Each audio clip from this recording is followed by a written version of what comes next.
Hello and welcome to Tribe Topper. I'm Sonal Gupta, and this channel is about increasing your understanding of physics. To clear your concepts, subscribe to our channel and click the bell icon for latest updated videos. In this video session, you're going to understand the gravitational potential energy.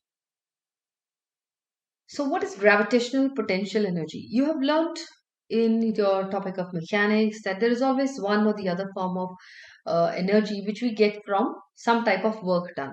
So that's true here also. If we say we have a mass m lying here and there is a small m mass lying at an infinite separation. So here we are assuming they were at an infinite separation.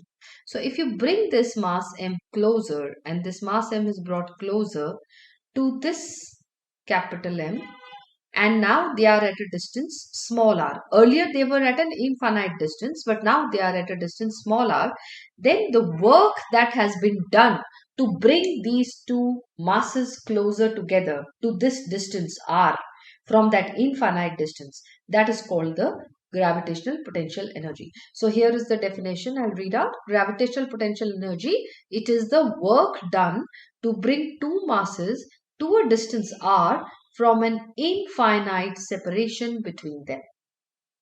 Now, to find an expression for this work done, we will assume, let's say, some work is done over a movement of the small distance dr.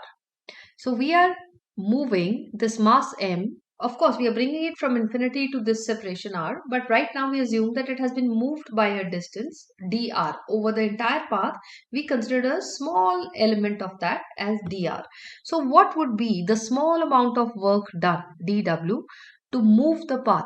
I'll write here dw. This represents a small amount of work done to move the mass m over a small distance d. So when we say it is over a not small distance d, small distance dr. So dw will be the force times dr distance, right? F into dr. Now F, the force between these two masses m and m, is gmm by r square into dr. Now this gives me a small amount of work done. So to find the overall work done, I will integrate this. See, I cannot find the direct force into distance as the total work done because the force is a variable one here. The force is increasing as you're bringing the mass closer to this mass. So that's why we have to use the integral calculus here. So we'll say FDR is the small amount of work done, which we can consider to be a small portion. It is constant over this. And then to find the total work done, we'll integrate this between the limits infinity to r. That means starting from the distance infinite, now you are bringing it to the distance r. And you've already learnt this in calculus. So GMM are constants.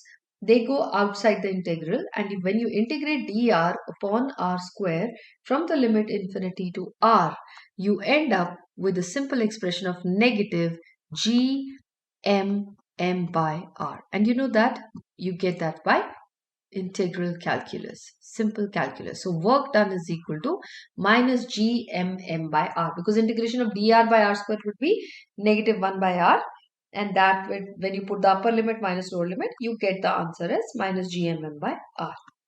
So this work done gets stored as the gravitational potential energy. So we'll write an expression for the EP.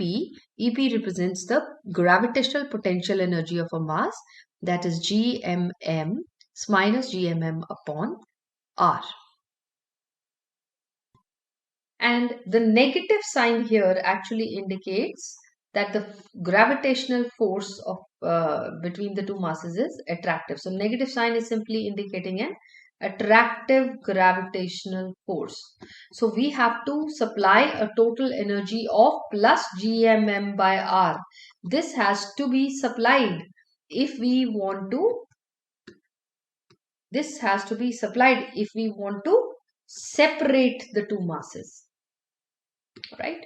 So when we brought them closer, the energy spent is minus GMM over R, and when we want to separate them, we have to spend plus GMM by R. So negative sign is just indicating that there is a force of attraction between the two masses. So that's all for this video session. In our next video, you're going to learn about the gravitational potential. Thank you.